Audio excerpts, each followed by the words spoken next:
Bonjour et bienvenue sur le plateau télé de Village Semences. Je vous rappelle que vous pouvez poser vos questions sur Twitter, @VillageSemences et @stop_intox. Alors aujourd'hui, nous allons démêler le vrai du faux sur le bio. Les Français veulent-ils vraiment consommer bio? C'est une vraie question. Les derniers chiffres montreraient un décalage entre la production de bio, qui est abondante, et la consommation qui n'arrive pas à absorber cette production. Le marché bio est-il saturé? Du côté des fruits et légumes, la consommation de bio connaît une baisse de 11% en un an, ce qui signifie que les consommateurs achètent moins que ce qui est produit. Du côté des œufs, les professionnels estiment qu'il y a déjà aujourd'hui 1,15 million de poules bio de trop. Cela représente 14% du cheptel. Du côté du lait, Lactalis, qui est le plus grand de la distribution de lait, est en train aujourd'hui de convertir 30% du bio en conventionnel. Le lait bio acheté par Lactalis est vendu en lait conventionnel. Ensuite, dans la production de porc, par exemple, nous avons aujourd'hui environ 1% du marché qui est en bio, et même avec ces 1%-là, on est déjà en surproduction. Face à ces constats et questions, nous apportons toutes les réponses dans Stop Intox. Alors pour en parler, j'ai le plaisir d'accueillir Christelle Pangrazi. Donc vous êtes journaliste et rédactrice en chef du magazine Cali. C'est un bimestriel s'adressant aux consommateurs. J'ai le plaisir aussi d'accueillir Laure Verdeau, qui est la directrice générale de l'Agence Bio, agence française pour le développement et la promotion de l'agriculture biologique. Jocelyn de Saint-Raymond, vous êtes directeur de l'ANPP, Association française des producteurs de pommes et de poires, et vous représentez environ 70% de la production française à travers sa démarche de verger éco-responsable. Un grand plateau. Laurent Papy, vous êtes essayiste, collaborateur de l'Institut Sapiens, ingénieur, et vous vous intéressez aux questions agricoles, environnementales et économiques.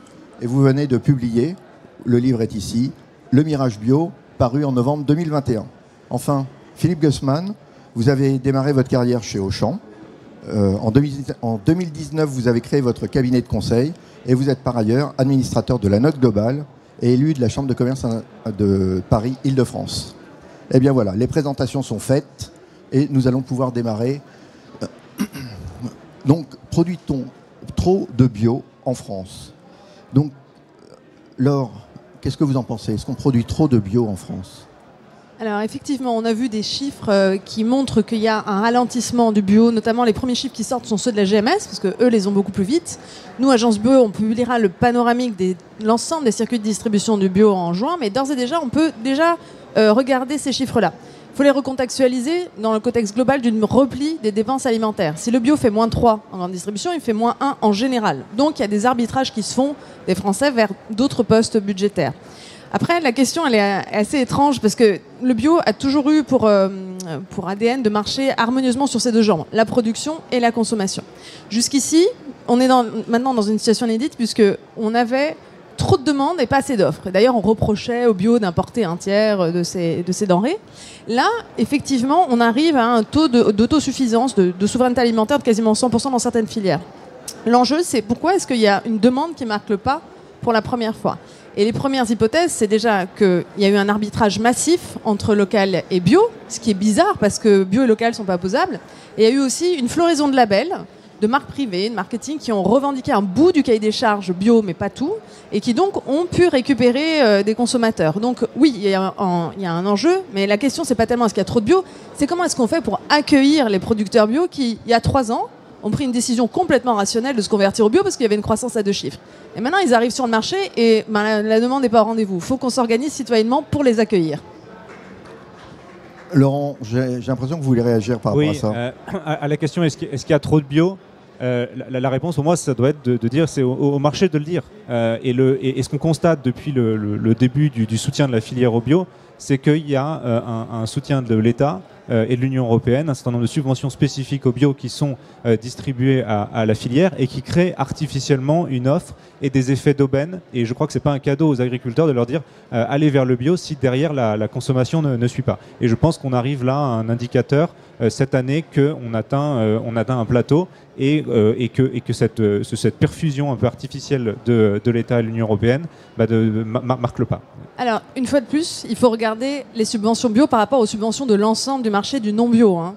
Et je me permettrai juste de rajouter une chose, c'est que le bio est assez jeune et il n'a pas un dispositif de stimulation de la demande comme l'ont les autres produits. Par exemple, les produits laitiers des sensations pures pour reboire du lait quand il y a trop de lait, c'est un dispositif qui existe. Il n'existe pas en bio.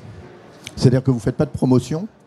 Est-ce que vous avez déjà vu une campagne disant manger bio sur le mode de production bio en général, ses avantages, ce retour sur investissement pour chaque euro dépensé en bio pour l'environnement? Il n'y en a jamais eu. Non, ça n'existe pas. Jocelyn, vous voulez intervenir? Non, je vais intervenir peut-être sur la notion des campagnes, mais aujourd'hui, très clairement, dès qu'on est dans les médias, n'importe quel média mainstream ou non mainstream, dès qu'on dit il faut manger sain, c'est manger bio. Donc je pense qu'aujourd'hui, le bio a la promotion la plus extraordinaire qu'on puisse connaître, même s'il n'existe pas de financement spécifique. Et sur la question des financements spécifiques, aujourd'hui, l'ensemble des filières agricoles communiquent sur la consommation, toute filière, pas forcément spécifiquement sur le bio. Mais à ce moment-là, pourquoi ne faudrait-il pas communiquer sur le label rouge, sur le HVE, sur la biodynamie et ainsi de suite? Et c'est très compliqué de segmenter les budgets. La réalité aujourd'hui, à mon avis, elle s'impose à nous. Il faut aussi avoir en tête une réalité internationale. Il faut regarder peut-être ce qui s'est passé sur le nucléaire, sur les équilibres en termes de budget. Et je pense que le débat le plus serein que l'on puisse avoir aujourd'hui sur ces questions-là, c'est de regarder collectivement, au niveau agricole, nos équilibres de marché, nos équilibres entre la production, l'attente du marché, sa capacité de développement, ce que l'on peut stimuler ou non. Et je vais rejoindre Laure Verdeau sur la nécessité aujourd'hui de stimuler la consommation d'une offre bio particulière, mais par contre aussi peut-être sur la nécessité à l'échelle politique de mettre un stop à Farm to Fork et de se poser avant de donner des objectifs de développement d'une agriculture spécifique dont on voit qu'elle n'est pas en capacité aujourd'hui de s'écouler normalement sur les marchés. Je vais juste vous donner quelques chiffres pour la production que je connais, qui est la pomme. Aujourd'hui, notre difficulté, c'est de donner des points de repère aux producteurs qui voudraient s'engager en agriculture biologique pour savoir quels sont les équilibres entre l'offre globale de pommes bio et l'attente du marché. Si on regarde nos projections, nous, en termes de développement des surfaces avec ce qui est en conversion aujourd'hui, on va avoir un développement des surfaces et donc potentiellement de l'offre de 66% sur les 3 prochaines années.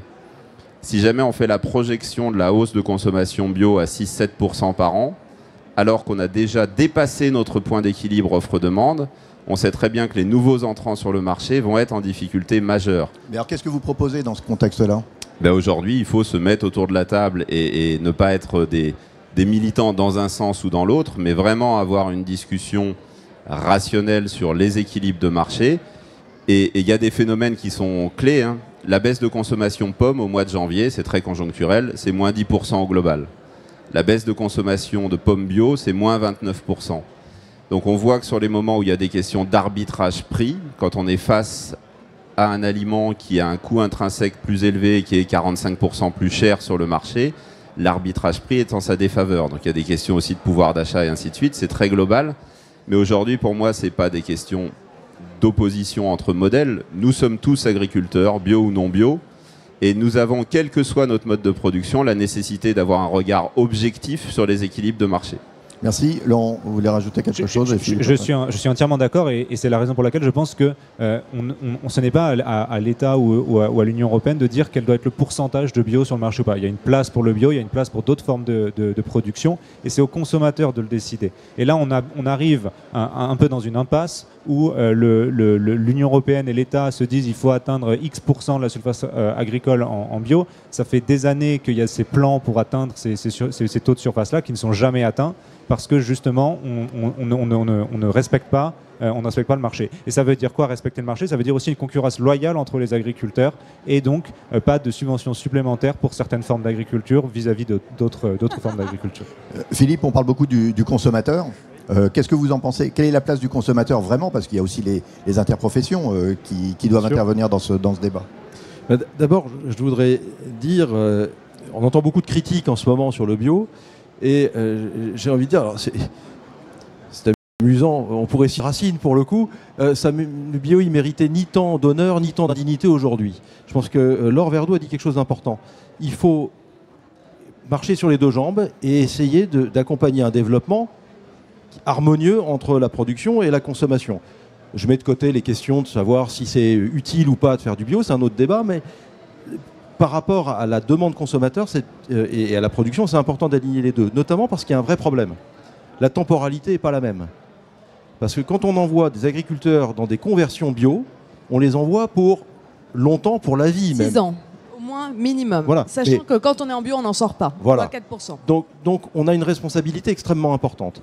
Et en ce sens-là, effectivement, l'État ou les structures politiques en général ont une responsabilité éminente, mais je pense qu'il faut aussi se dire que les interpros, les distributeurs, vous l'avez souligné, dont j'ai été, ont une responsabilité également.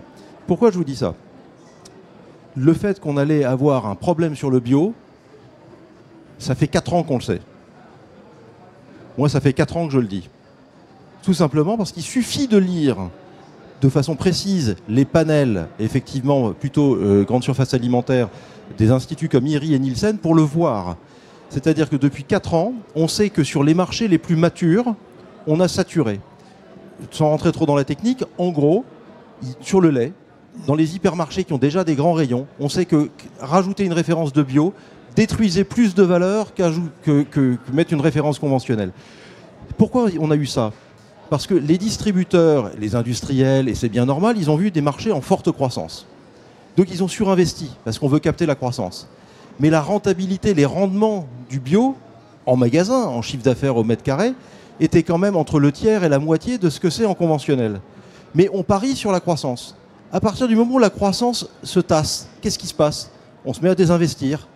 Et c'est ce qui s'est passé sur les dernières années. Sur les hyper, les grands hyper, c'était déjà... On avait fait le plein sur la plupart des catégories, ou les grosses catégories. On a eu de la croissance sur les supermarchés, sur la proxy, et sur des catégories qui étaient encore peu matures sur le bio. Et aujourd'hui, l'essentiel du marché est à maturité. Et donc, il y a des réglages, il y a des ajustements, de l'assainissement de marché qui est nécessaire également. On fait -3 en bio, en GSA l'année dernière pour un marché alimentaire à -1, c'est pas bon. C'est pas la Bérésina non plus. Il faut essayer d'être... Il y a des lancements produits aussi. Voilà.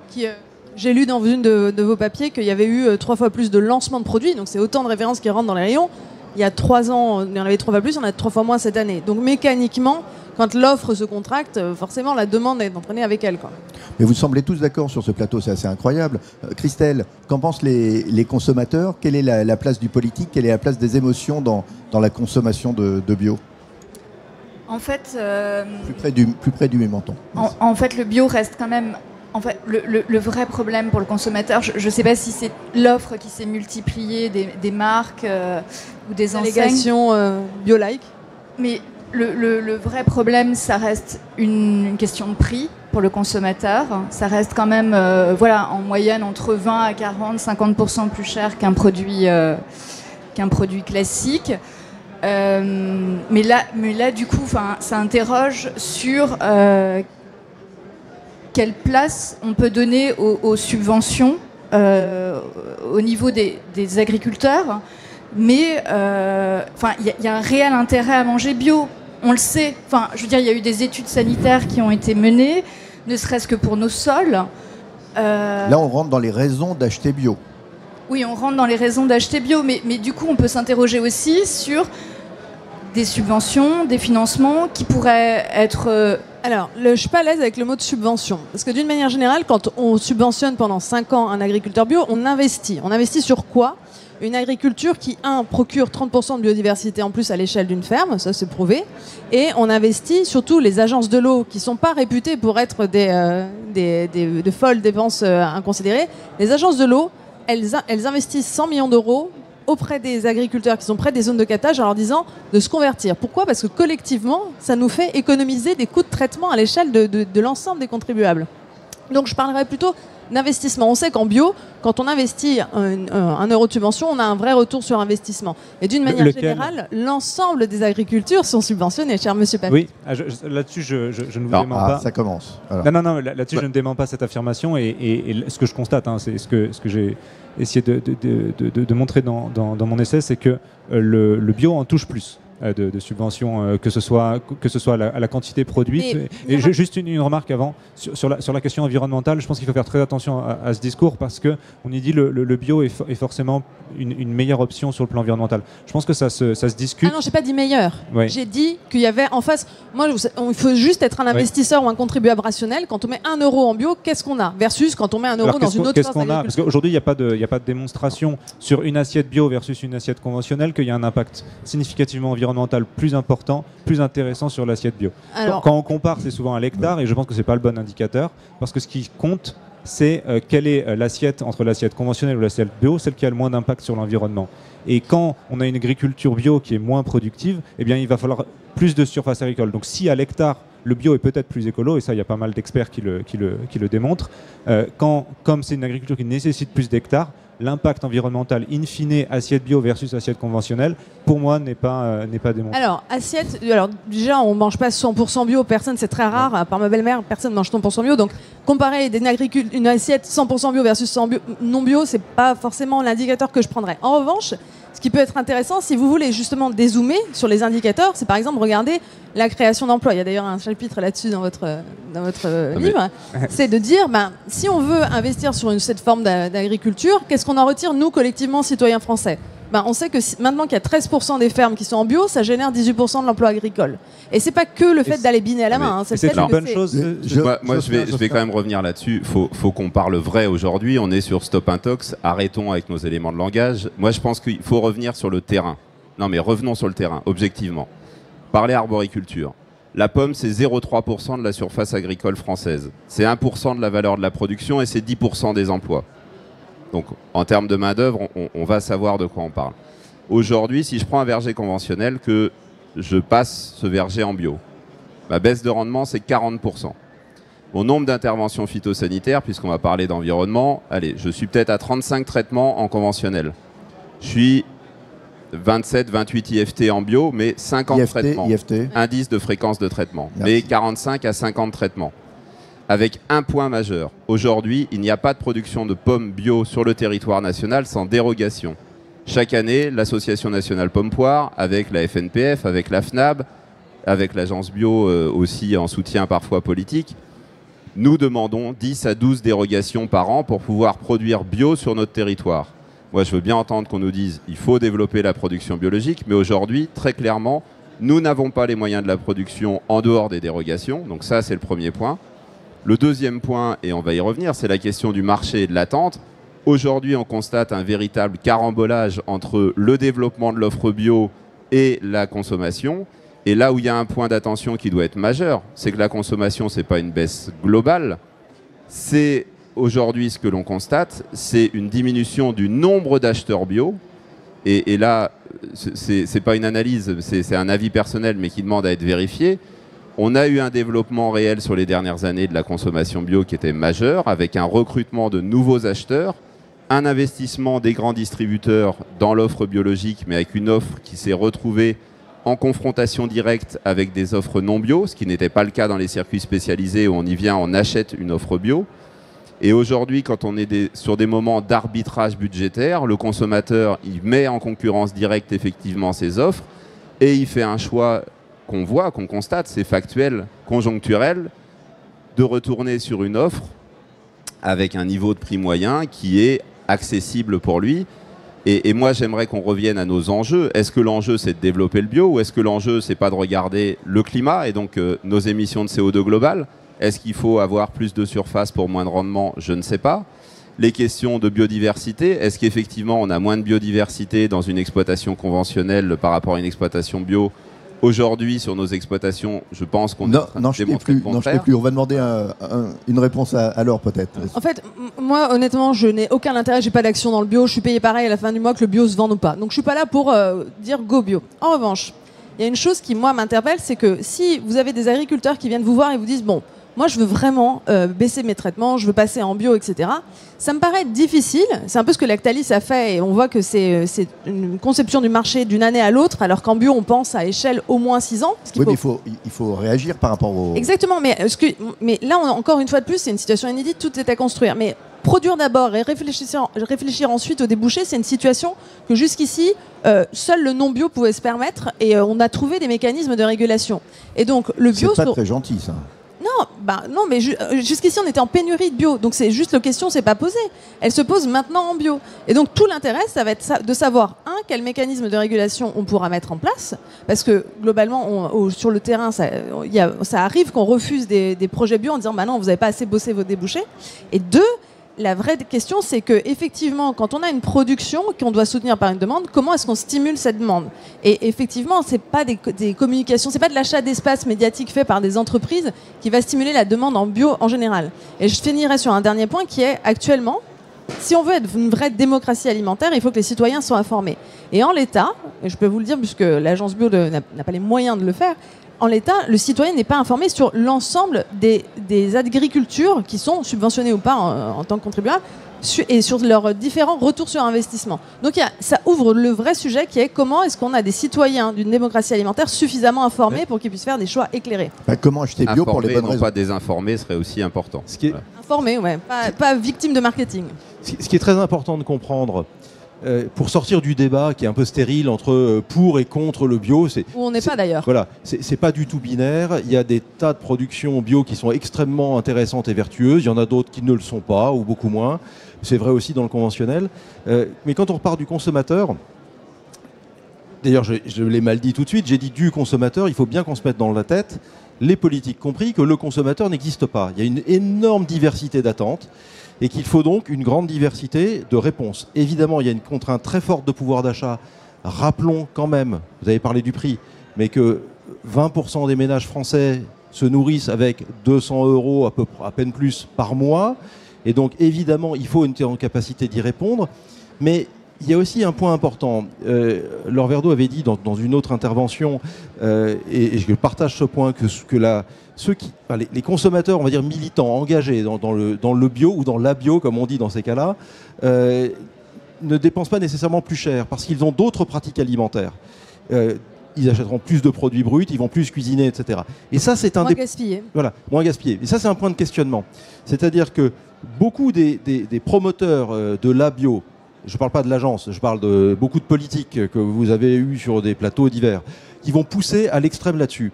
Rêvent en imaginant que les consommateurs vont se comporter comme ils voudraient qu'ils se comportent. Alors que, on cuisine plus soi-même. Alors que la réalité du mouvement des marchés depuis 20 ans, c'est qu'en fait, on cuisine de moins en moins. On a une consommation dans laquelle le contenu serviciel est de plus en plus fort. On a de plus en plus de plats cuisinés. On se fait livrer de plus en plus. Et donc, il y a un vrai sujet. C'est que la captation de valeur se fait par des éléments qui sont non agricoles, qui sont beaucoup plus en aval. Et donc, la question va être moins sur les GMS, voire les grandes surfaces spécialisées bio demain, mais de se dire comment on arrive éventuellement à avoir des productions agricoles plus vertueuses, dont le bio, mais pas que, quand on est à la cantine, quand on est au restaurant, quand on se fait livrer à domicile des plats préparés par les livreurs en scooter, etc., etc. Et là, on a un vrai sujet, parce que la valeur va être contrainte pour les années qui sont devant nous. On revient sur un point de consommation. Que veut le consommateur? Vers quelle tendance allons-nous? Je reviendrai vers vous, Christine, après. Oui, c'est la raison pour laquelle je me pose la question de pourquoi est-ce qu'il faudrait stimuler la demande du bio? Parce qu'au regard de ces vertus prétendues, je pense qu'elles ne sont pas vérifiées aujourd'hui et qu'on est dans une situation... Mais même pas sur l'environnement? Même sur l'environnement, ça se discute. C'est très compliqué comme question dans la mesure où c'est une agriculture qui est moins productive. On parlait des emplois tout à l'heure. C'est pas un succès d'être une agriculture qui a besoin de plus d'emplois pour produire. On est aujourd'hui dans une situation, on le voit, économique, où on essaie d'opposer la productivité et l'écologie. Je pense que c'est une erreur fondamentale. Il y a cette idée de dire que plus une agriculture est productive, plus elle permet de réserver de l'espace pour la nature. Donc cette opposition entre exploitation extensive, intensive, aujourd'hui, il y a pas mal d'études qui montrent qu'il faut aller vers une agriculture plus productive. Et aujourd'hui, on a un constat qui est criant de vérité, c'est sur ce qui se passe en Ukraine. sur ce qui se passe dans un contexte international, il ne faut pas qu'on abandonne la productivité en France parce qu'on a des gros enjeux de production alimentaire pour le monde entier. Et là-dessus, le bio n'est pas une réponse dans la mesure où c'est une agriculture qui est bien moins productive. Donc je pense qu'il faut laisser le marché décider quelle doit être la part du bio. Les consommateurs peuvent le décider, mais il ne faut pas stimuler cette demande de la même manière qu'il ne faut pas stimuler une autre forme d'agriculture. Laissons différentes formes d'agriculture émerger.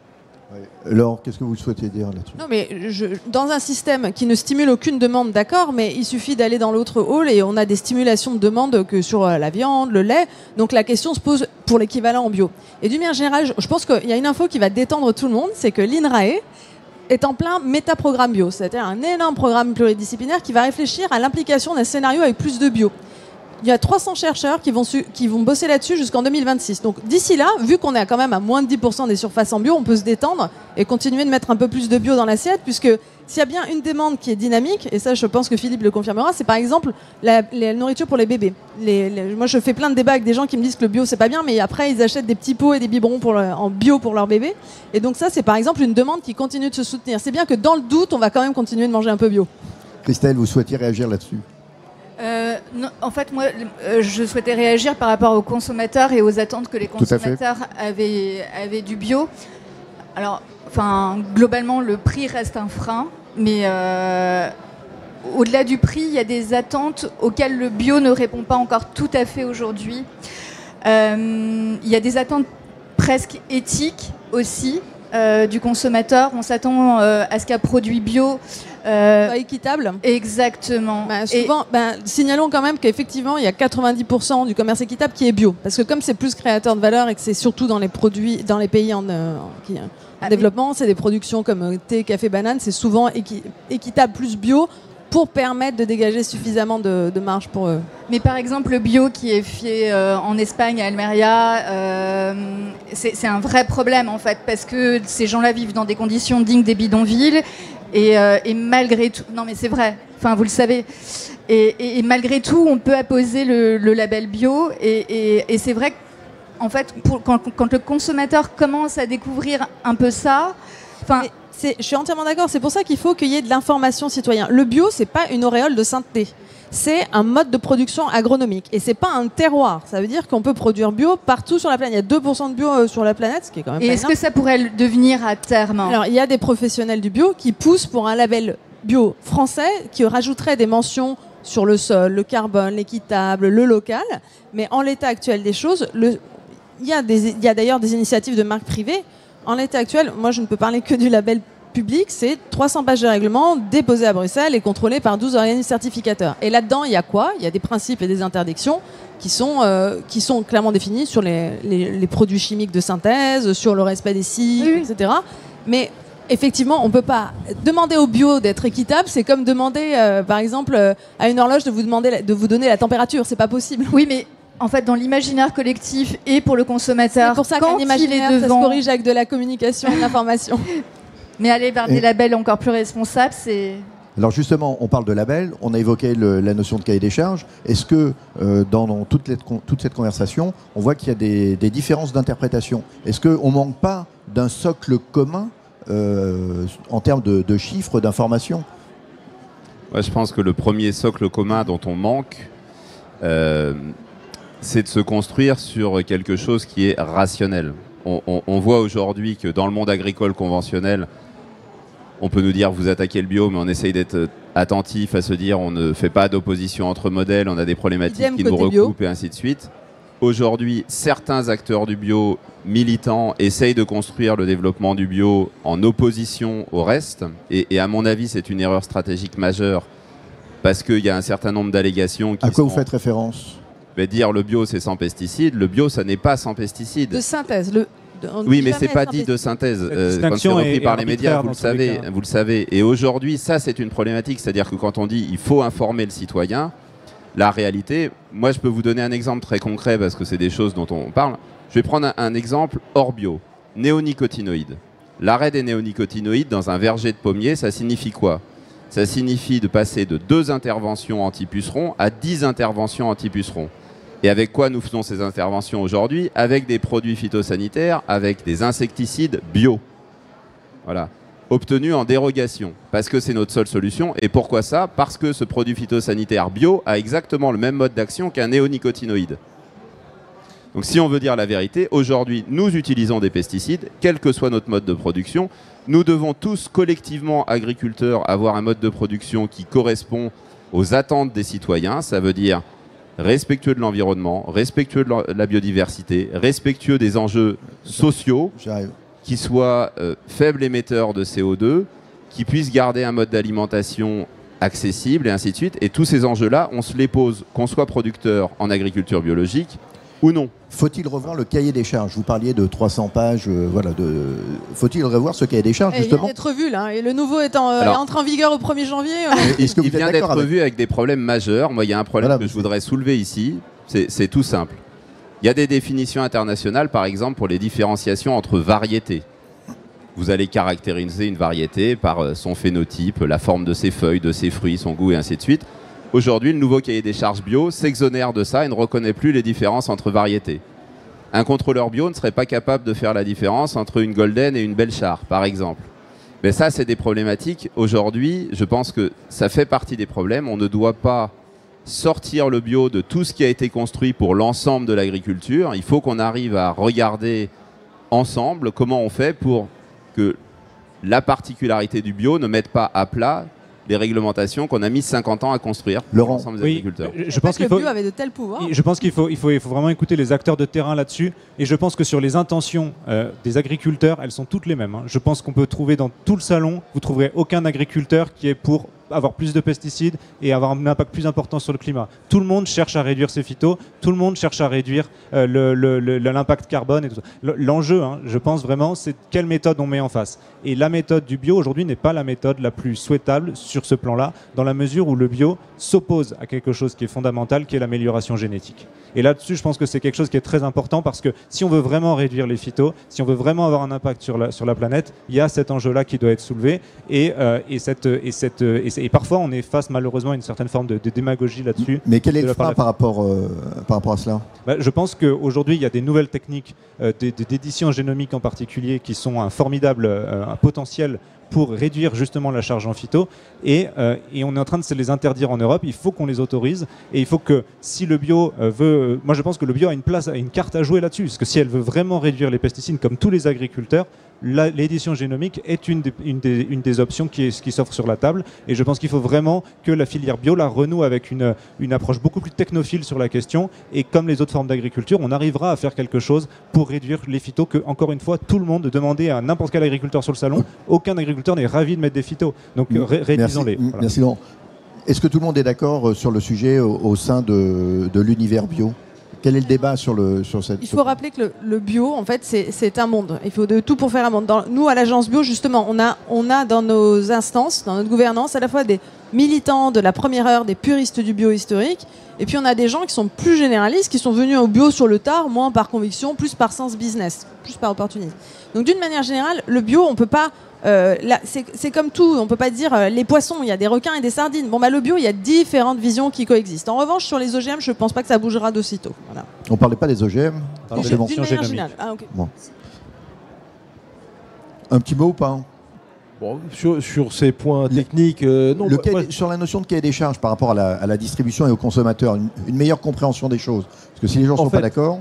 Ce qui est sûr, c'est qu'en gros, pendant 10 ans, le label bio, qui est un signe officiel de qualité, et on n'en a pas tant que ça, il y a le bio, il y a le label rouge et il y a les AOP, en gros.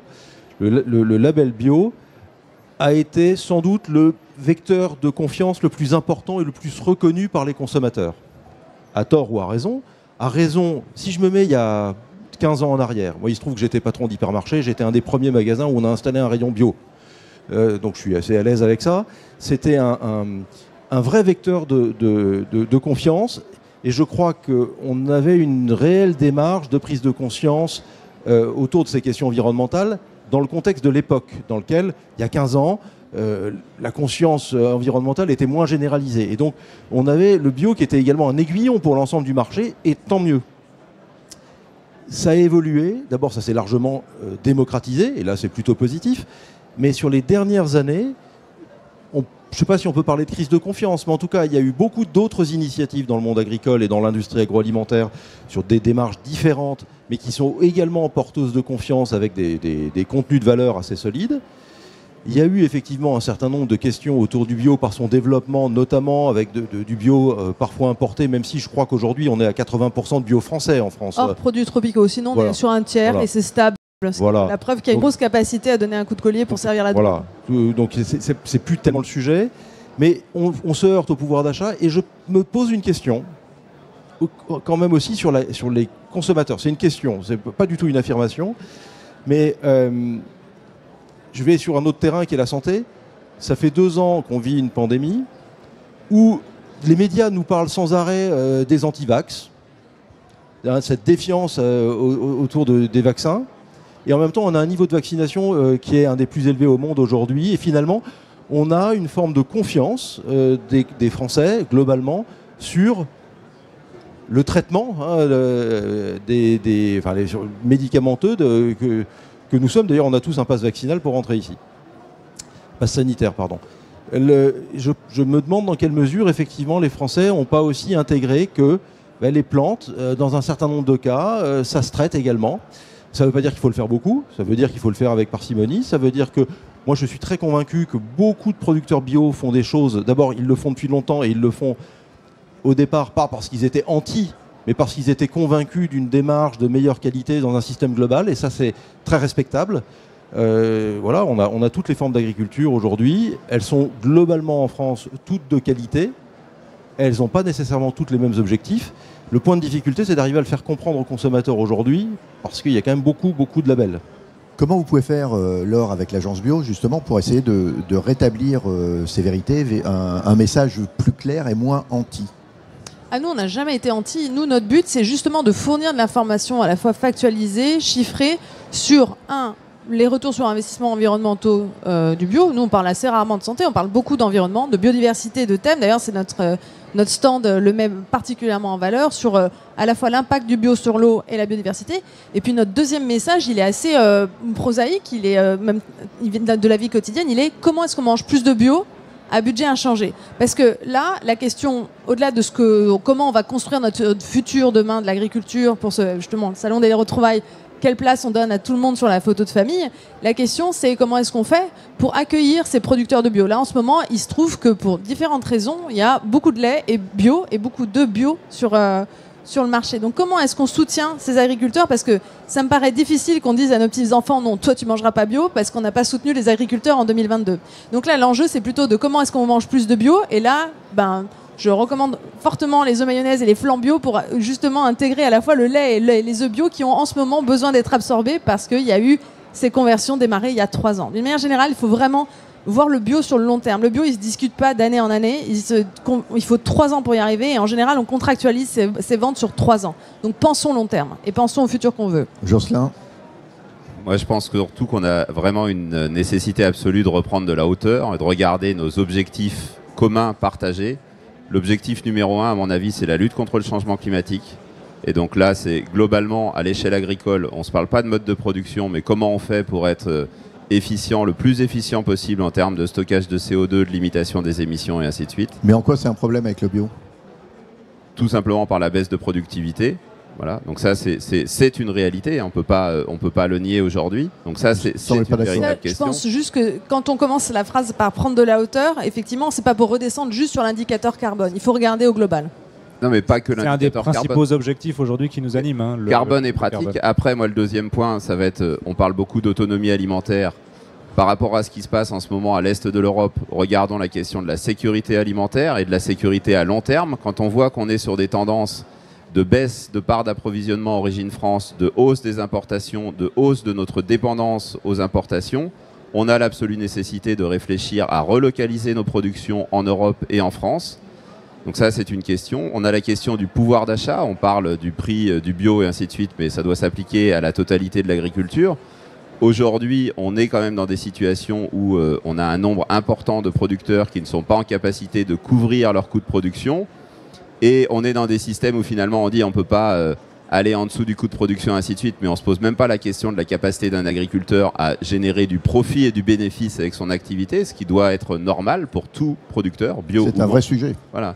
Et donc il y a ces sujets-là, à mon avis, avant de se partager ou de se battre entre bio, pas bio et ainsi de suite.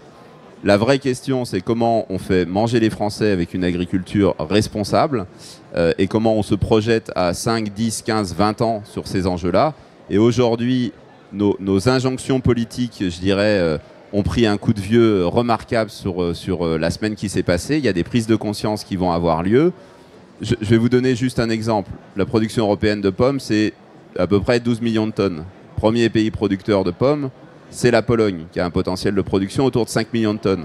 Sa main-d'œuvre est essentiellement constituée d'Ukrainiens. Si demain les Ukrainiens sont conscrits et que les hommes ne peuvent pas aller dans les vergers, la baisse de production de pommes en Europe, elle peut être importante, y compris dans les vergers de l'ouest de l'Europe où on a une main-d'œuvre qui vient des pays de l'Est relativement importante. Donc les enjeux peuvent être très vite, très au-delà des discussions qu'on a ce matin. Il nous reste 5 minutes. Je vous propose de faire un rapide tour de table pour nous donner vos derniers points.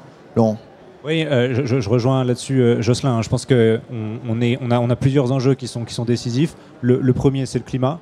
Là-dessus, il ne va pas falloir opposer productivité et écologie. Ce sont deux mots qui peuvent cohabiter, qui doivent cohabiter sur la question climatique. Le deuxième, c'est la compétitivité. C'est-à-dire qu'aujourd'hui, la compétitivité des exploitations agricoles françaises s'érode au sein de l'Union européenne et dans le monde entier. Et quand on voit la situation avec l'Ukraine aujourd'hui, je pense qu'il faut faire très très attention. Et on est en train de jouer avec le feu. Il y a une loi qui a été, l'Union européenne a voté le fait de réduire, de planifier une réduction de la production agricole. Enfin, on est en train de faire quelque chose de dingue là-dessus. Et je pense ça va être revisité, je pense. J'espère que ce sera révisité parce que là, on est face à l'Ukraine et à la Russie qui vont pas produire de blé ou qui vont produire du blé, mais qui ne vont pas pouvoir alimenter les circuits classiques et qui font partie du top 5 des exportateurs mondiaux. Donc, ça devient une opportunité pour nous. Voilà, et je pense qu'il faut vraiment la saisir et qu'on produise le maximum de blé et qu'on lève toutes les contraintes inutiles sur la production de blé, en particulier la stratégie européenne aujourd'hui qui va nous mener dans le mur. Je pense que les messages ont été passés dans ce sens. Oui, moi, en rebond également de ce qui a été dit par Jocelyn et par Laure, je pense qu'on a un vrai sujet d'avoir une agriculture et une chaîne alimentaire d'abord construite à partir d'objectifs communs qu'on s'est donnés. Et aujourd'hui, on donne finalement des objectifs aux uns aux autres de façon différenciée, ou en tout cas, pour le cas du bio qui nous occupe ce matin, les différentes strates, on va dire, de la filière ne l'abordent pas de la même façon. Aujourd'hui, les consommateurs, de façon ultra majoritaire, consomment bio d'abord par rapport à leur santé, ce qui n'est pas la première vertu du bio, qui en a d'autres. C'est en train de changer ça. Oui, 18-24 ans, à 68%, oui. Ils consomment du bio pour le climat. Oui, mais c'est des 18-24 ans, mais ce n'est pas les plus gros consommateurs aujourd'hui. Mais c'est vrai que ça évolue. Ouais. Mais pour dire que c'est pas voilà, on ne consomme pas pour la bonne raison, pour la meilleure raison. Au niveau de la distribution ou de l'industrie, depuis 10 ans, on fait du bio parce que ça fait de la croissance. Or, le vrai sujet, c'est de se demander quel est le système agricole, quelle est l'organisation de filière qu'on doit pour servir un objectif. Je partage la priorité climatique, celle de la biodiversité derrière, mais à ce compte-là, il y aura sans doute des productions sur lesquelles on doit être capable de se dire non, c'est pas le bio qui est le meilleur système, et d'autres où on n'est peut-être pas suffisant en bio et il faut qu'on en mette plus. Et souvent, qu'on raisonne plus en local pour avoir des circuits plus courts, qu'on soit plus en saison, etc. Qu'on arrête d'être simplement à suivre des labels pour des raisons qui ne sont pas toujours les bonnes. Moi, ce que j'entends dans ce débat, c'est que vous êtes tous à maturité pour mieux discuter. Hein. Christelle. Il faudra discuter, oui. Alors, moi, je pense que les consommateurs attendent toujours beaucoup du bio. La preuve, ce que vous disiez, c'est-à-dire que sur la nourriture infantile, c'est l'acte d'achat numéro 1. On se dirige vers le bio parce qu'on y croit. On pense réellement que c'est meilleur, et ça l'est certainement, pardon. Mais je pense que les attentes sont très fortes, d'un point de vue sanitaire. On n'en a pas parlé, mais par exemple, quand on achète des gâteaux ou de la nourriture entre guillemets industrielle bio, elle est parfois plus sucrée ou parfois plus grasse ou plus salée pour des raisons de formulation que leurs homologues. Mais voilà, moi je pense que ça reste. Une chips bio fait autant grossir qu'une chips pas bio. Voilà, mais c'est juste que les attentes sont. Enfin, voilà, le consommateur a parfois l'impression que tout est meilleur. Les attentes sont fortes aussi sur le plan environnemental et il y a encore des choses à faire. Sur le plan éthique, on en a parlé. Voilà, et donc enfin, voilà, j'espère qu'on va aller vers des labels qui seront encore plus exigeants et qui répondront encore plus aux attentes des consommateurs. La communication va nous y aider. Être mieux informés, ça nous permettra de faire évoluer les choses. Oui. Je suis désolé, mais il nous reste très peu de temps. Jocelyn ? Ouais, juste pour revenir sur un enjeu très général, aujourd'hui, les questions qu'on se pose à l'échelle française avec un citoyen le matin et un consommateur dans le quart d'heure qui peut avoir un acte d'achat déconnecté de son affirmation citoyenne, entre guillemets, on a en France la chance d'avoir une agriculture qui est extrêmement vertueuse, quel que soit le mode de production. Donc peut-être le mot de la fin, c'est déjà consommer français. C'est notre responsabilité collective, c'est de soutenir l'agriculture française et de consommer français. Ça, c'est peut-être un message qu'on doit tous marteler.